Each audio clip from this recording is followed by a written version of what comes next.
Hi, everyone. I'm Dr. Jared Gardner, and if you are one of my residents, you already know that. And if you're watching this on YouTube, well, you may already know that also. But we're going to do some cases today, just some random dermpath fun for Friday afternoon. So here's case one. What have we here? Wow, that's a beaut. Anyone recognize that? Scabies is a thought. Myiasis is a thought.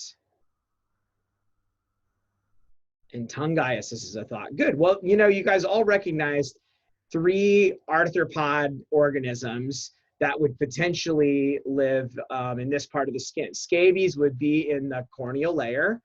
Myiasis is down in the dermis as kind of a nodule, and that's botfly basically. And Dr. Mohr said this is something she would not want on her, and I agree completely. I'd like to have no arthropods burrowed in my skin, thank you. But boy, they sure are beautiful when we get to see them.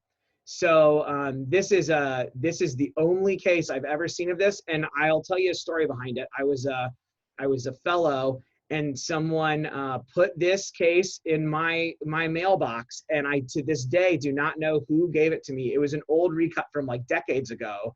And I never was able to find out who gave it to me. Someone recut one and put it with my name on it in a box. And so whoever you are, mystery pathologist out there, I love you dearly because you gave me the best Tungiasis and the only Tungiasis I've ever seen, because we don't really have this, to my knowledge, in the United States. If any of you know differently, let me know. But mainly this is basically something that is in Central and South America. Also, I think some in Africa and India. In this case, you can see here that to orient yourself, this is the normal epidermis here. And look, the epidermis goes down here underneath this thing. So this whole huge flea, it's basically a sand flea, Tunga penetrans, sand flea, chigoe flea is the other name, and jigger flea. I didn't make these names up. Those are the different names for them colloquially, depending on where you're from in the world. They live in the sand and burrow into underneath the stratum corneum, and you can see over time the skin is basically, it's still mostly intact. There's a little ulceration here, tons of inflammation underneath, but this is technically outside of the skin. It's above the epidermis, but down below the corneal layer. So it's basically expanded as it's grown and made this burrow. Yuck, right? And basically the flea burrows under there and it leaves a little hole in the stratum corneum, and through that it can defecate and also lay eggs. Delightful, huh? And then eventually it dies, and then the flea goes away. So like other arthropods, the scabies mite would have this similar pattern, but it would be much smaller. And sometimes it's hard to conceptualize that until you realize this is a big piece of tissue down to the subcutis. And this thing is basically the size of it's about half the tissue it's taking up. A scabies mite would be about this size, about the size of the area I'm circling there. It would be a small little thing, but otherwise would look similar. Like all arthropods, basically, what you get is this chitinous shell around the outside. Sometimes the chitin has a pink color. Other times it has this bright yellowish color, and it's kind of refractile. I can't really show you the refractileness because it's a scan slide. It's one of the trade-off scan slides. You can't really flip that condenser and get the refractal nature of things. But in any case, hold on a second. Good. In any case, that's chitin sometimes has that yellow look. Other times I feel like it looks pink. And chitin is like a carbohydrate, basically. That's my understanding of it. I'm not a biochemist, but a carbohydrate that forms the firm outer exoskeleton of arthropods. And sometimes, let's see if it shows it here. I've seen it before, like on ticks, for example. Yeah.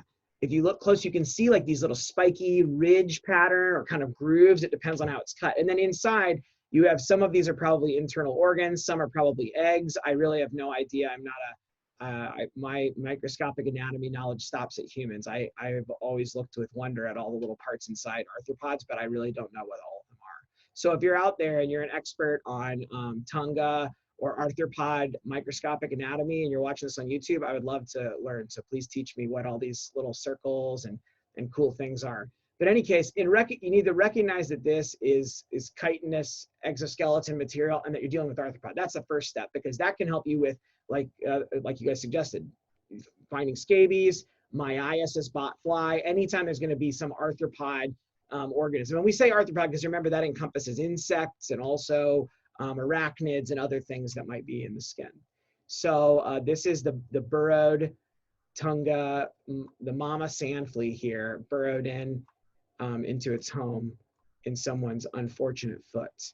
And you know, the dermis, as you can imagine, is none too happy with having this thing over top. Bajillion eosinophils down in here. And for your viewing pleasure, I pulled up some images here from Wikimedia. And if you're watching this on YouTube, I'll put links down below so you can see the sources of these and you can go view them for yourself, and also to give credit to the originators of these photos. Here's an example of the flea in its burrow, and there's the little kind of punctum, the little hole that it's able to extrude its eggs through. Here's another example, and let's see if it'll let us go closer. Again, you can see that little hole in the center. And this is one that has been extracted out of its burrow, and that's actually the whole organism. I'm not sure, I guess that's the abdominal end. I'm not sure where the head is, but ooh, shudder, huh? That sounds terrible. And then here's a really terrible example where you can see there are numerous organisms, and from some of my reading, I've read that they do tend to cluster around the kind of area between the sole and dorsum, like the lateral edges of the foot. And here's one other view. So really quite terrible. This is obviously a very severe infestation with many organisms burrowed into this poor guy's foot. And so it's particularly, I think, common in areas where people have, you know, I think are walking around a lot in bare feet and have high poverty rates. So really, really terrible. And like Dr. Mohr said, it's almost kind of like how we have crusted scabies being the real extreme form of scabies. It's almost like crusted tungiasis. So that's good. So if no one's ever coined that before, it was coined here today by Dr. Kayla Mohr on May 8th, 2020. And now we can document it in the video. So, all right, so Tunga, penetrans, I've treasured that slide for a long time. And now this is the first time that I'm sharing it with all of you guys. I hope that you enjoyed it, because it's pretty dramatic, huh? Wowzers. Okay.